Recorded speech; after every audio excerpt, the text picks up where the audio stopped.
नमस्कार, आप देख रहे हैं सीमांचल संदेश और मैं हूं आपके साथ इमरान खान। पूर्णिया में जल संसाधन मंत्री सह प्रभारी मंत्री विजय चौधरी पहुंचे और जहां पर 20 सूत्री मांगों को लेकर के जो 20 सूत्री बैठक थी उसमें वो पहुंचे और साथ ही सभी सेक्टर के पदाधिकारी जितने भी वहां पर पदाधिकारी थे सभी सेक्टर के पदाधिकारी के साथ उन्होंने बैठक किया है। उसके साथ ही पूर्णिया के सांसद सहित उसके अलावा विधायक और अन्य सेक्टर के पदाधिकारी भी मौजूद थे, जिसमें विजय चौधरी ने कहा है कि जो स्थिति बाढ़ की स्थिति बनी हुई रहती है वो खास करके कोसी सीमांचल में अक्सर देखने को मिलता है और पूर्णिया में भी ऐसी स्थिति बनी हुई रहती है, लेकिन बाढ़ संरक्षण को लेकर के भी हम लोग एक अहम कदम उठा रहे हैं, जिसमें नेपाल से भी बात हो रही है, लेकिन नेपाल से कुछ भी सहयोग नहीं मिल पाता है, जिस कारण से हम लोगों की चूक हो जाती है, हम लोग उस पर सतर्कता नहीं बरत पाते हैं। साथ ही उन्होंने कहा है कि डैम भी बनाया जाएगा, डैम बनाने के बाद जो बाढ़ संरक्षण कार्य किया जा सकता है। उसके अलावा पत्रकारों से भी उन्होंने बात किया है और पूर्णिया सीमांचल के विकास के लिए कई योजनाओं की बात उन्होंने बताया। ये सुनते हैं विजय चौधरी को। अगर कोई स्पेसिफिक सूचना भी है ये कहाँ पर होर्डिंग किए हुए हैं, कृषि पदाधिकारी का कंडक्ट वो कहता है कि हमको कोई यदि पदाधिकारी एमपी कहेगा तो हम रेड करेंगे, लेकिन तुम्हें बेचना है इतने में तुम चाहे जैसे बेचो। आप खाद्य व्यापारियों से पूछ, कृषि जो पदाधिकारी है वो इन्वॉल्व है। दूसरी चीज होल्डिंग टैक्स। सर मेरा आग्रह है कि शहर का जो होल्डिंग टैक्स की स्थिति है इसको यदि गंभीरता से नहीं लिया जाएगा तो ना मोटेशन होता है, ना कोई चीजें होती है और स्थिति है ना किसी की बेटी की शादी हो पाएगी, ना बहन की शादी हो पाती है। लोग सफर कर रहे हैं, ये ज्यादा है बहुत। सर इसमें 2-3 पदाधिकारी को लगाने की जरूरत है और इसमें बार्गेनिंग शुरू है पदाधिकारियों के बीच। कितना पैसा पहले लाओ, पहले पाओ, लाओ तो कितना लाओ। ये स्थिति है, इस पर निरंकुश है। विधायक जी जो बात बोले हैं वो कोई अब मैं नहीं कुछ कह सकता हूं। दूसरी चीज सर, माधोपारा पुल के बगल में जल निकासी का स्थान जमीन ब्रोकर द्वारा नियम के विरुद्ध प्लॉटिंग करके रोड बनाया, नियम के नदी के नीचे जी माधोपारा पुल के नीचे। और बाईपास जो है, बाईपास का तो समझिए पानी निकासी बंदी हो गई। जमीन माफियाओं ने तो अति कर दिया चारों तरफ। किसकी जमीन थी? ये सरकार की, सरकार ये नदी की, नदी के पुल के नीचे घर बन गई। नदी का क्या नाम? ये कप्तान पारा जो सोना नदी है, चीजें हैं उसमें एक कप्तान पारा के पास सोना नदी के बगल में नदी के 1500 फीट तो सोना वाला हम अलग से बड़ा बड़ा अपार्टमेंट द्वारा रिसोर्ट नियम के विरुद्ध वातावरण दूषित, मतलब 1500 पर नियम नहीं है अपार्टमेंट बनाने का। कैसे आप अपार्टमेंट बना दीजिएगा भाई? अब आप लॉ ब्रेकर है, लॉफुल आप जिससे मंत्री से मिलकर के जो पदाधिकारी बाहर से आएंगे हम बोलना नहीं चाहेंगे। यदि मैं बोलना चाहूंगा तो विस्फोट हो जाएगा, तो मैं नहीं बोलूंगा। एक मर्यादित चीजें होती हैं जो जरूरी नहीं है कि हर बात को बोला जाए, मर्यादा में रख के भी बात की जा सकती है। कुछ बात अलग से भी हम जी। दूसरी चीज दूसरी बहुत सबसे बड़ा इम्पोर्टेंट है विजय बाबू, वो है सीओ डीसीएलआर और एडीएम। ये 3 आदमी महत्वपूर्ण लाइफ लाइन है मिडिल क्लास और गरीब लोगों का। ये तो समझिए कि हमें अच्छे डीएम मिल गए हैं, अब कहां से पीछे से आप अच्छे ईमानदार एसपी को भेज, तो हम तो तबाह थे। कोशिश हम लोग की यही रहती। जी। तो मैं एक बात आपको बता दूं कि सीओ साहब लोगों का उनका जो कर्मचारी है, कर्मचारी की बात बताऊं, वो 4, 5, 10 आदमी को खड़ा रखता है आपत्ति डलवाने के लिए कि हम जो कह रहे हैं आपत्ति डाल दो, उसके बाद हम देख लेंगे। 45 दिनों के अंदर नोटिशन का एक रेट है। जब कोई आपत्ति डालता है तो मिनिमम 76 डे होता है। मेरा आग्रह है कि आज ये पॉलिसी बन जाए इस सदन में कि 76 डे के बाद आपको जो रोक राइट ऑर्डर करना हो, जाएंगे वो डीसीएलआर, जाएंगे वो डीएम के कोर्ट में।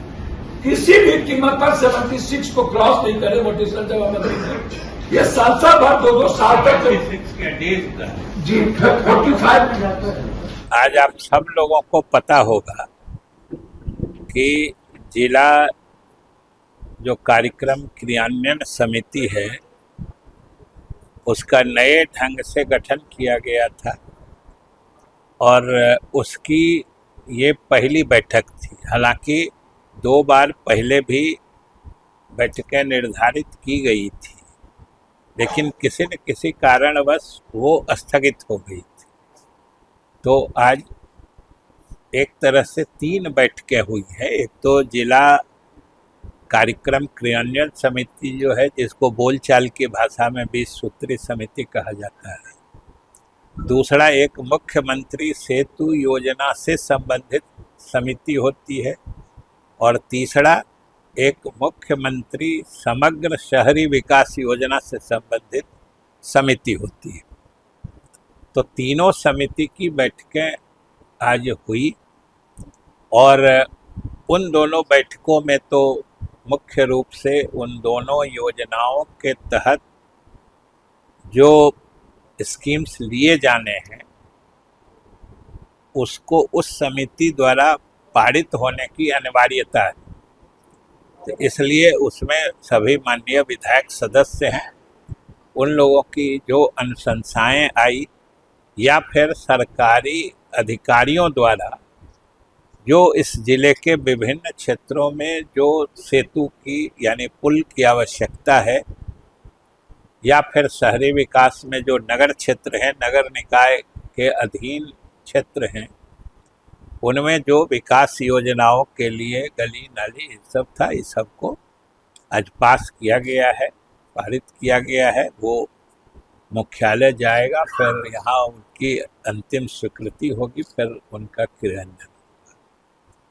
उसके बाद जो 20 सूत्री या कार्यक्रम क्रियान्वयन समिति की बैठक हुई, उसमें इस बार बहुत सारे हम समझते हैं करीब जो माननीय सांसद, माननीय विधायक हैं, उसके अलावा 2 तो उपाध्यक्ष बनाए गए हैं और लगभग 25 सदस्य बनाए गए हैं जो सामाजिक राजनीतिक कार्यकर्ता है। तो उन सब के साथ आज बैठक हुई। काफ़ी अच्छे माहौल में बैठक हुई और सभी लोगों ने महत्वपूर्ण सुझाव दिए हैं कि विकास के संबंध में जो योजनाएं चल रही हैं उनमें और कहाँ सुधार की गुंजाइश है या अगर कोई फिर कुछ नई कठिनाई दिक्कत है तो उसके संबंध में भी उन लोगों ने बातें की हैं और हम लोगों ने उसको गंभीरता से लिया है। और जो यहाँ जिला प्रशासन के स्तर से निपट सकता है वो हमने बैठक में ही जिला पदाधिकारी को निर्देश दे दिया है कि उसको अपने स्तर से दूर करें। कुछ मामले हैं जो मुख्यालय स्तर से निर्णय अपेक्षित होगा, उसके संबंध में हम लोग पटना में बात करेंगे। वो सब बात हुई। साथ ही जो हमने यहाँ पर देखा है, मैं जिला प्रशासन को और ख़ास तौर से जो यहाँ के युवा और काफ़ी ऊर्जावान जिला पदाधिकारी हैं, उन्होंने जो कुछ नवाचार या इनोवेटिव स्कीम्स शुरू किए हैं वो काबिले तारीफ़ हैं और दूसरे ज़िलों में भी इसका अनुकरण करने लायक ये योजनाओं की शुरुआत। एक तो जो उन्नयन बिहार का मामला था, संयोग से यही जिला पदाधिकारी जब बांका में थे तो इन्होंने स्मार्ट क्लास और उन्नयन बिहार की जो कल्पना की थी वो अभी सब जिले में चल रही है। उसके साथ ही इन्होंने जो पूर्णिया क्लासेज लाइव या पूर्णिया लाइव क्लासेज की जो पहल की है वो आप कोई आदमी समझ सकते हैं जो कितनी बड़ी पहल है। उसमें जो सबसे अच्छे शिक्षक माने जाते हैं या जो सबसे अच्छा पढ़ाते हैं उन्हीं शिक्षकों से आज जिले भर के किसी भी स्कूल में विद्यार्थी अपने विद्यालय में जो स्मार्ट कक्ष या कमरे बनाए गए उसमें उन्हीं से वो क्लास कर सकते हैं। ये हमने वहाँ चलते भी देखा है और नए उसमें कुछ नए चीज़ों की शुरुआत भी हमने की है। आज एक का शुरुआत भी उन्होंने हमसे कराया है। तो ये तो समझिए कि एक तरह से क्रांतिकारी पहल है।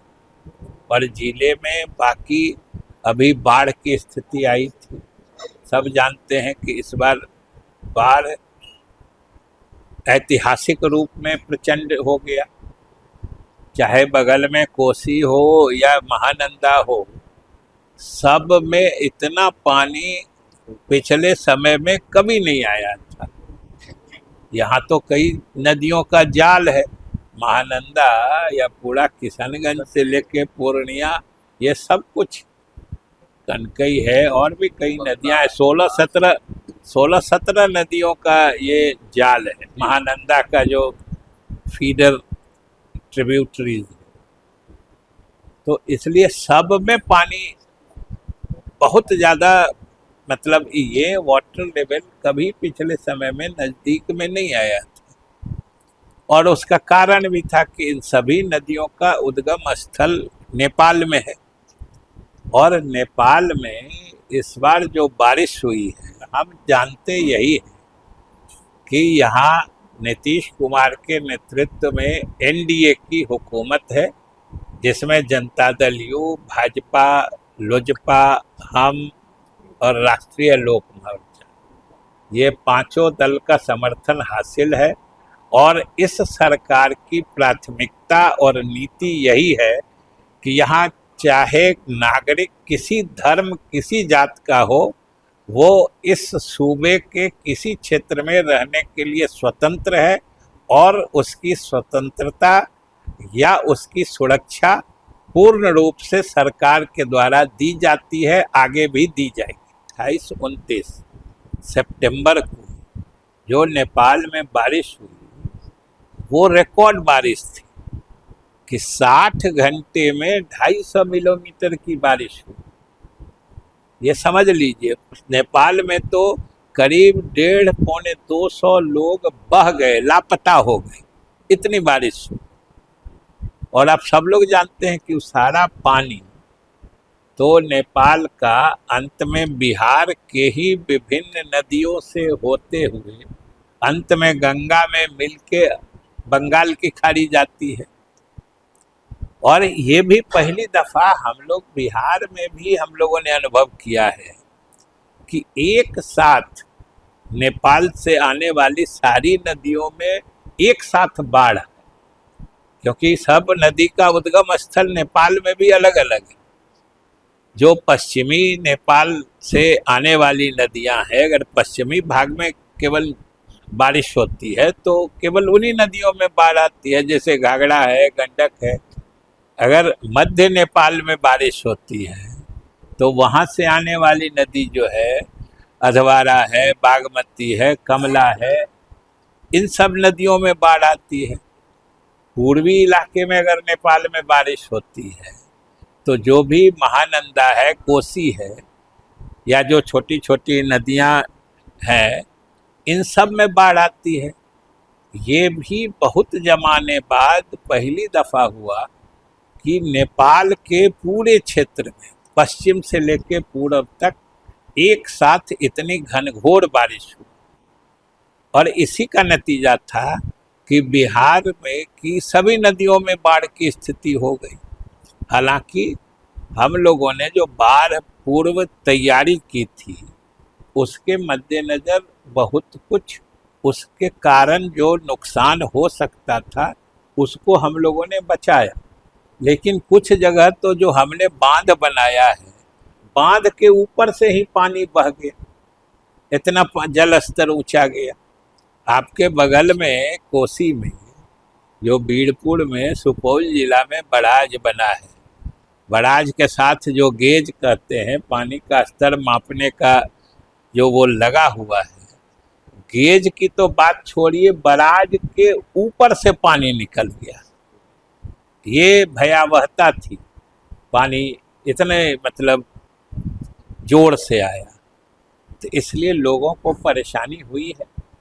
लेकिन उस परेशानी के आलम में भी जो हमारे मुख्यमंत्री नीतीश कुमार जी की पहल रही है, और बाढ़ के ज़माने में बाढ़ पीड़ितों की मदद के लिए जो बिहार में व्यवस्था है या बिहार में तरीका है, ये जान लीजिए ये पूरे मुल्क में, पूरे देश में कहीं नहीं है।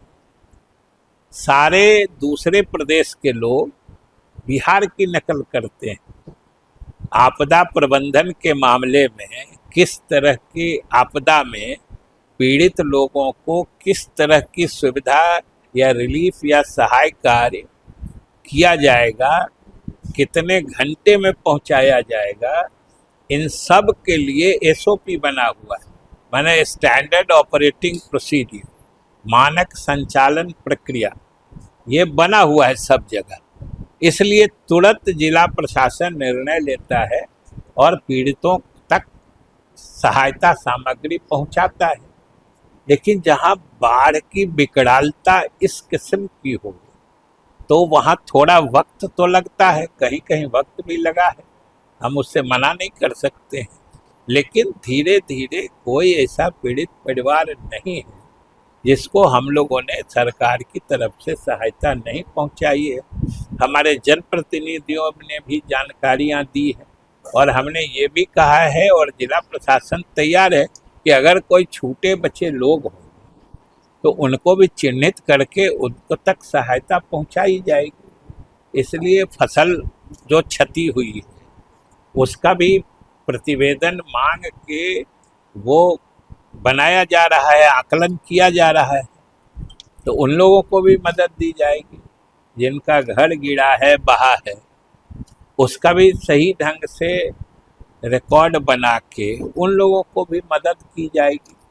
तो ये सब चीज़ें हो रही है, इन सब की समीक्षा हुई है और इन सब में जो कमियां पाई गई हैं उनको दूर करने का भी निर्देश दे दिया गया है। इसलिए हम समझते हैं कि काफ़ी उपयोगी और प्रभावी बैठक हुई है। संयोग से काफ़ी दिन बाद हुई है, इसलिए लोगों को भी अच्छा लग रहा था जो बहुत दिन के बाद बैठक हुई है। और हमने सभी माननीय सदस्यों, सांसद, विधायकगण सबको हमने धन्यवाद दिया कि उन लोगों ने अच्छे सुझाव दिए और पदाधिकारी भी, जिला प्रशासन के लोग मुस्तैद रहे, इसके लिए हमने उनको धन्यवाद दिया है। सर ये सीमांचल में, ये सीमांचल सहित सीमांचल का तो है ही, सीमांचल के ठीक उल्टी दिशा में चले जाइए तो पश्चिम में भी जो जगह है सबके साथ बाढ़ और कटाव की स्थिति रहती है। इनका अस्थाई निदान है उच्च स्तरीय डैम, हाई लेवल डैम। और हाई लेवल डैम का मतलब ही होता है कि ये नदियों के सबसे ऊपर वाले हिस्से में बनाया जाता है और स्वाभाविक रूप से वो ऊपर वाला इलाका सभी नदियों में नेपाल का क्षेत्र पड़ जाता है, चाहे गंडक हो, बागमती हो, कोसी हो, सब में वो चिन्हित करके 2003-04 में ही समझिए जेपीओ कहते हैं, ज्वाइंट प्रोजेक्ट ऑफिस, जिसमें भारत सरकार के अधिकारी रहते हैं, बिहार सरकार के, नेपाल सरकार के, सब लोग मिलके वो हाई लेवल डैम बनाने का काम शुरू करते हैं। लेकिन हकीकत यही है कि इसमें कोई प्रगति नहीं हो पा रही है क्योंकि नेपाल सरकार के तरफ से हम लोगों को आवश्यक सहयोग नहीं मिलता है। उनके यहाँ भी लोग इस चीज़ से बिल्कुल विद्रोह की स्थिति में आ जाते हैं। हम लोगों ने कई बार अधिकारियों को भेजा है तो, लेकिन अभी तक उसका जो अस्थाई निदान है, बाकी जो और भी निदान है, जैसे इस बार हम लोगों ने एक प्रस्ताव रखा है और हम भारत सरकार को भी धन्यवाद देते हैं कि उन्होंने भी इस पहल को स्वीकारते हुए मदद देने का भरोसा दिलाया है कि अगर ऊपर में हम नहीं बना पाएंगे तो हम लोग नीचे में ही एक एक बैराज और बना दें, या जो हमारे तटबंध है इनको और फर्दर रेजिंग स्ट्रेंथनिंग जो कहते हैं, मैंने उच्चीकरण और उसका मजबूतीकरण कर दें, जिससे कि पानी कुछ भी आए तो उसका कुछ बिगड़े नहीं। हम लोग उन योजनाओं को भी अब टेकअप करने वाले हैं। पता नहीं अभी तक कुछ दिन है, क्या ये चुनाव में कोनी मुकाबला की संभावना बन रही है जनसुराज का? नहीं ठीक सीधा मुकाबला है, तो जनसुराज सीधा मुकाबला है। और पलड़ा किसका भारी है, आप लोग तो इधर पूर्णिया में है, एक चक्कर लगा दीजिएगा, आप लोग को भी बड़ी आसानी से समझ में आ जाएगा कि हर जगह एनडीए बहुत मजबूत स्थिति में, क्योंकि हम ही तो परसों दो जगह नॉमिनेशन में गए थे, बेलागंज में भी, इमामगंज में भी। हमको तो लगा कि उस दिन जो उपस्थिति थी नामांकन सभा में और जो लोगों का उत्साह था, हमको तो लग रहा था कि नतीजा उसी दिन घोषित हो जाना चाहिए था। एनडीए के परिवार में आपको बढ़ावा दे रहे हैं उपचुनाव? अरे एनडीए में जो काम हो रहा है ना, उसमें अलग अलग पार्टियां हैं, इसलिए अपने अलग अलग नीति होती है। तो जैसा कि आपने सुना, प्रभारी मंत्री विजय चौधरी को, उन्होंने साफ तौर पर कहा है कि क्षेत्र में हम विकास करेंगे और जो भी बाढ़ की समस्याएं हैं उस पर भी हम ज़रूर ध्यान देंगे और उससे निजात पाने के लिए जो हमसे हो पाएगा वो हम करेंगे। उसके साथ ही पत्रकार के सवाल पर जो प्रदीप सिंह इन दिनों सुर्खियों में रहे हैं और एक विवादित बयान दे दिए थे, जिसको लेकर के भी सवाल पूछने पर प्रभारी मंत्री ने कहा है कि हम बयान नहीं सुने हैं, लेकिन अगर इस तरह की बातें सामने आई है तो ये अच्छी बात नहीं है, क्योंकि सभी धर्मों का सम्मान करना चाहिए, सभी धर्मों का एक साथ सम्मान होना चाहिए, मान सम्मान होनी चाहिए, कोई भी कम या छोटा या बड़ा नहीं है। फिलहाल हमें दीजिए इजाज़त। सीमांचल संदेश के लिए इमरान खान।